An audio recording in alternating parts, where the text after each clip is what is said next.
नमस्कार दोस्तों, आप सभी का हमारे YouTube चैनल पर पुनः स्वागत है। मैं सूरज पटेल। आज हम लोग विज्ञान के जिस टॉपिक पर चर्चा करने वाले हैं वह है पाचन तंत्र। हम लोगों ने पाचन तंत्र के बारे में पिछले वीडियो में भी काफ़ी डिस्कस कर लिया है, उसी के ही आगे हम लोग कंटिन्यू करते हैं। और हम लोगों ने पिछले वीडियो में क्या देखा था देख लीजिए। इसमें हम लोगों ने कहाँ देख लिया था, माउथ देखे थे। माउथ देखने के बाद में ग्रास नली भी देख लिया और अमाशय देख लिया, मतलब स्टोमक तक देख लिए हैं। आगे हम लोग देखते हैं लीवर और क्या देखेंगे, पित्ताशय या फिर गाल ब्लैडर बोला जाता है, और देखेंगे हम लोग पेनक्रियास। और उसके बाद फिर इधर नीचे भी देखते जाएंगे कि कौन कौन सा अंग इस पाचन तंत्र में होते हैं। तो दोस्तों हम लोग देखते हैं इसको, लीवर को। तो लीवर इसमें देखते हैं हम लोग कि लीवर को हिंदी में यकृत भी कहा जाता है, और क्या कहा जाता है, इसको कहा जाता है जिगर भी कहा जाता है, और क्या कहा जाता है, कलेजा। आप लोग गाना सुने ही होंगे, दिल जिगर, तो यही वाला जिगर है। इसको यदि इंग्लिश में कहा जाए तो अजीब लगेगा, जैसे दिल, लीवर, ऐसा जाने क्या है, मैं तो तेरे लिए पूरा जान दे दूं, ऐसा टाइप का। तो इसमें ये जिगर थोड़ा अच्छा लगता है शब्द में, और इंग्लिश में थोड़ा सा अजीब लगता है। और ये कलेजा, कलेजा में दम होना चाहिए बोलते हैं। तो कलेजा में दम होना चाहिए, किधर होता है कलेजा? राइट साइड में होता है, यहाँ होता है कलेजा। तो कलेजा ये वाला। तो लीवर के 3 हिंदी नाम हैं, यकृत, जिगर और कलेजा। तो दोस्तों आज हम लोग देखते हैं इसके बारे में। यदि इसको स्टडी करते हैं तो इसमें हम लोग देखते हैं कि स्टडी इसको हिप्टोलॉजी कहा जाता है। हिप्टोलॉजी में देखते हैं हम लोग कि इसमें क्या अध्ययन किया जाता है, इसमें लीवर के बारे में अध्ययन किया जाता है। तो इसमें हम लोग देखते हैं सबसे बड़ी ग्रंथि होता है ये, हम लोग के पूरे शरीर में जो सबसे बड़ी ग्रंथि होती है वह होती है लीवर। और ये किस प्रकार की ग्रंथि है यह देखते हैं हम लोग, बाह्यस्रावी, या फिर इसी को ही एक्सोक्राइन ग्लैंड भी के नाम से भी जाना जाता है। तो एक्सोक्राइन ग्लैंड भी सबसे बड़ी ग्रंथि होती है, ग्लैंड होती है ये, और ग्रंथि में भी सबसे बड़ी ग्रंथि होती है। और आगे देखते हैं हम लोग इसकी वजन की बात करते हैं, तो कि जो वयस्क व्यक्ति होता है उसमें 1.5 kg तक होता है, मतलब 1.5 किलो तक इसका वजन होता है। आगे देखते हैं कि यह क्या काम करता है। यह प्रोटीन का संश्लेषण एवं पाचन के लिए जैव रासायनिक उत्पादन करता है, मतलब यह बायोकेमिकल इसमें से प्रोडक्शन होता है। और यही क्या काम करता है, यह भोज्य पदार्थों को पाचन करने का कार्य करता है। इसमें हम लोग आगे देखते हैं कि यह 2 लूप होते हैं, एक होता है लेफ्ट और एक होता है राइट। तो इसमें हम लोग देख रहे हैं कि ये 2 लूप कहने का मतलब कि इस साइड देखिए थोड़ा सा इधर छोटा है और इधर बड़ा है। तो इसमें हम लोग इसको, यदि मैं इस प्रकार से खड़ा हूँ तो मेरा लेफ्ट साइड इधर होगा और राइट साइड इधर होगा। तो जो राइट साइड होता है वो क्या होता है, वो बड़ा होता है लेफ्ट साइड की तुलना में। इस लीवर को मैं यदि 2 लूप के रूप में मानूं, मतलब इस प्रकार से, एक लूप ए हो गया, एक लूप ए हो गया, लूपों के बीच में गिवेंसन सेल पाया जाता है। इसमें हम लोग देखते हैं ये गिवेंसन सेल पाया जाता है, इतना हम लोग को याद रखे रहना है, हम लोग एग्जाम पर्पज से इतना ही काफ़ी है, और इसके बारे में ज़्यादा डिटेल नहीं जानना है हम लोगों को। आगे देखते हैं हम लोग, इसमें कूफर सेल पाए जाते हैं, और यही क्या काम करता है, जो बैक्टीरिया, वायरस जो बचे हुए रहते हैं भोज्य पदार्थ में, उसको क्या करता है, यह मारने का भी कार्य करता है।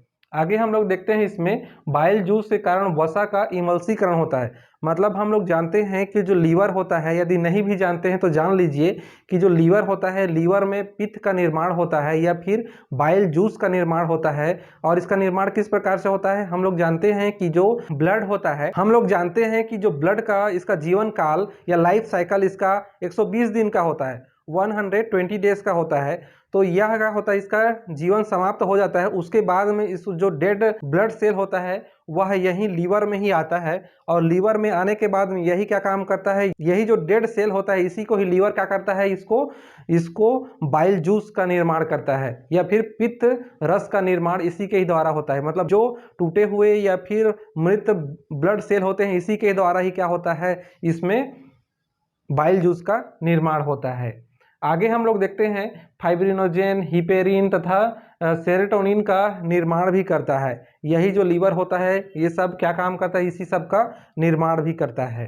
आगे हम लोग देखते हैं कि यह विटामिन ए, डी, ई, के और B12, यहाँ ध्यान देने योग्य बात यह है कि यहाँ बी और जो सी है ये दोनों विटामिन नहीं है, क्योंकि हम जानते हैं कि जो बी और सी विटामिन होता है यह जल में घुलनशील होता है, इसलिए यह लीवर इसको स्टोर नहीं कर पाता है। और इस जो बाकी विटामिन बच रहा है हम लोग देख रहे हैं बी और सी को छोड़ते हैं तो कौन कौन सा बच रहा है इसमें, ए डी ई के और B12। इसमें हम लोग देख रहे हैं कि विटामिन बी और सी को छोड़ दिया जाता है, तो इसमें कौन कौन सा विटामिन और बच रहा है हम लोग जानते हैं। विटामिन में ए बी और सी को छोड़ दे रहे हैं तो डी ई के और B12 ये सभी क्या होते हैं, ये लीवर में क्या होते हैं, संग्रहित करता है, मतलब लीवर ये सबको स्टोर करके रखता है। और बाकी जो बी और सी है ये दोनों को नहीं करता है, क्योंकि हम लोग जानते हैं कि जो बी और सी होता है किसमें होता है, जल में घुलनशील होता है, इसीलिए लीवर इसका संग्रहण या स्टोरेज नहीं कर पाता है। आगे देखते हैं हम लोग, इसको देख लिए, जो RBCS होता है उसी के ही टूटने से बाइल जूस का निर्माण या फिर पित्त रस का निर्माण होता है। आगे देखते हैं कि जो पित्त रस होता है वह कहाँ जाके स्टोर होता है, वो होता है गाल ब्लैडर में या फिर पित्ताशय में, यह जाके स्टोर होता है। हम लोग देखते हैं कि ये जो लीवर है, ये लीवर है, लीवर में क्या होता है, बाइल जूस का निर्माण होता है, बहुत ही ज़्यादा इंपॉर्टेंट है। बाइल जूस का निर्माण कहाँ इसका निर्माण होता है, कई बार एग्जामों में क्वेश्चन पूछा जा चुका है, क्योंकि ये जो पित्ताशय है इसके नाम से ही पित्त आशय, मतलब जहाँ पित्त रहता है। तो यहाँ यदि हिंदी नाम से देखें तो पित्ताशय मतलब पित्त का निर्माण पित्ताशय में ही होता होगा ऐसा लगता है, लेकिन ऐसा नहीं होता है। इसका निर्माण कहाँ होता है, इसका निर्माण जो बाइल जूस का निर्माण या फिर पित्त का निर्माण कहाँ होता है, उसका निर्माण लीवर में होता है। हम लोग आगे देखते हैं, इसमें RBCS के टूटने से ही बाइल जूस का निर्माण होता है। और आगे देखते हैं हम लोग, इसमें रीजनरेशन की इसमें प्रॉपर्टी पाया जाता है, मतलब यदि लीवर को दो भागों में काट दिया जाए तो वे क्या करेंगे, पुनः जो उसके बचे हुए पार्ट्स रहेंगे उसको क्या करेंगे, वो निर्माण कर लेते हैं। जैसे कि हम लोग देखते हैं, ये मान के चलिए लीवर है, मैं यहाँ से बीच से काट देता हूँ तो इस प्रकार से ये क्या करेगा, यहाँ से फिर से नया जो लीवर का इसमें निर्माण हो जाएगा, इस प्रकार से इसमें नया लीवर का निर्माण हो जाएगा। और जो इधर बचा है ये भी नया इस प्रकार से नया लीवर का निर्माण कर लेगा। तो दोस्तों हम लोग यहाँ देखते हैं कि जो लीवर होता है, लीवर जो अंग है या जो बॉडी पार्ट्स है, ये क्या करता है, इसमें रीजनरेशन की इसमें प्रॉपर्टी पाया जाता है। तो बहुत ही ज़्यादा इम्पॉर्टेंट है कि रीजनरेशन का जो प्रोसेस होता है वह किस अंग में होता है, तो किस में होता है, लीवर में होता है। आगे हम लोग देखते हैं गाल ब्लैडर या फिर इसी को ही पित्ताशय कहा जाता है दोस्तों। तो इसमें हम लोग देखते हैं जो पित्ताशय क्या होता है, मतलब इसमें पित्त आशय, मतलब इसमें पित्त रहता है। तो पित्त का निर्माण लीवर में होता है, लेकिन ये रहता कहाँ है, ये रहता है पित्ताशय में। तो पित्त रस का संग्रहण इसी में होता है। और इसमें देखते हैं कि पित्त में या फिर जो बाइल जूस होता है, इसमें दो पिगमेंट या फिर दो वर्णक पाए जाते हैं। इसमें देखते हैं बिलीरुबिन और दूसरा होता है बिलीवर्डिन।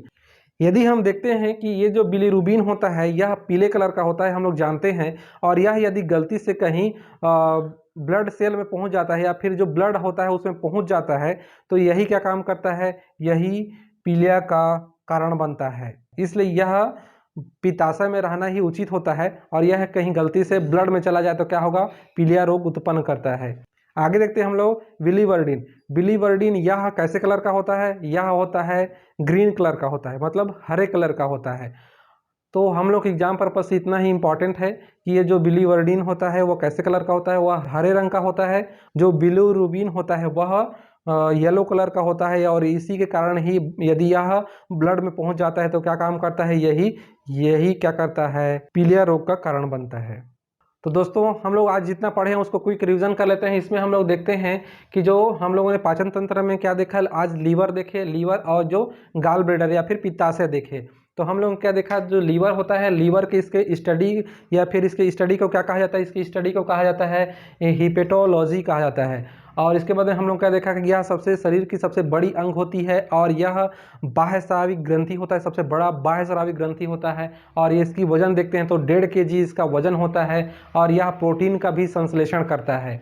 आगे हम लोग देखे हैं कि जो इसमें क्या होता है, दो लूप होते हैं। एक जो लूप लेफ्ट साइड का होता है वह छोटा होता है, और राइट साइड का होता है वो क्या होता है, बड़ा होता है। तो इसमें हम लोगों ने क्या देखा, दो लूप होते हैं, और दोनों लूपों के बीच में क्या होता है, जो ग्लिबेंसेन सेल होता है यही इसमें पाया जाता है।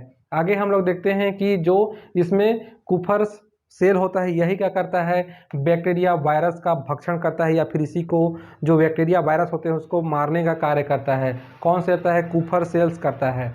और इसमें हम लोगों ने देखा जो बाइल जूस के कारण ही क्या होता है, यह वसा का इमल्सीकरण मतलब वसा का पाचन करता है। किसके द्वारा, मतलब जो बाइल जूस होता है उसी के द्वारा ही वसा का पाचन होता है।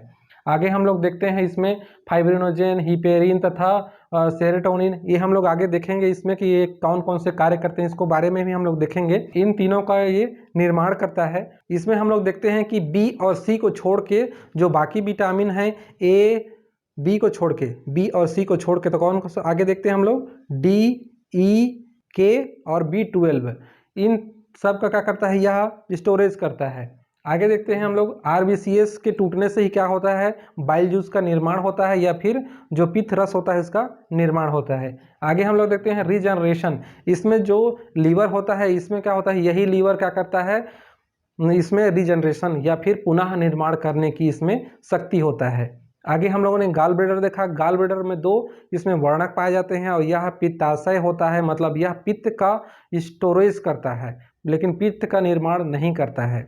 यही जो पित्ताशय होता है इसी में ही क्या होता है, इसमें पथरी हो जाता है, मतलब इसमें कैल्शियम ऑक्जेलेट का इसमें क्या हो जाता है, कैल्शियम ऑक्जेलेट का इसमें जमाव हो जाता है या फिर स्टोरेज हो जाता है। इसी को ही हम लोग आम भाषा में पथरी कहा जाता है। और इसी पथरी के कारण ही क्या होता है, इस गॉल ब्लेडर को काट के निकाल दिया जाता है। और गॉल ब्लेडर को काट के निकाल देने से हम लोग को कोई ज़्यादा जो शरीर होता है उसको ज़्यादा फर्क नहीं पड़ता है, क्योंकि जो बाइल जूस का निर्माण लीवर करता है और लीवर से डायरेक्ट फिर यदि यहाँ पे पित्ताशय नहीं होता है तो डायरेक्ट वो कहाँ चला जाता है, आंत में चला जाता है या फिर इंटेस्टाइन में चला जाता है। तो बहुत ज़्यादा फर्क नहीं पड़ता है इसके गाल ब्लेडर के होने या ना होने से, लेकिन गॉड ने हम लोग को बना के दिया है तो इसका महत्व है, लेकिन नहीं भी हो तो भी चल जाता है। तो दोस्तों आज के वीडियो में इतना ही। यदि वीडियो आप लोगों को पसंद आता है तो वीडियो को लाइक कीजिए, कमेंट कीजिए और दोस्तों के साथ में शेयर करना ना भूलिए। आप लोगों का इस वीडियो देखने के लिए बहुत बहुत धन्यवाद। जय हिंद, जय भारत।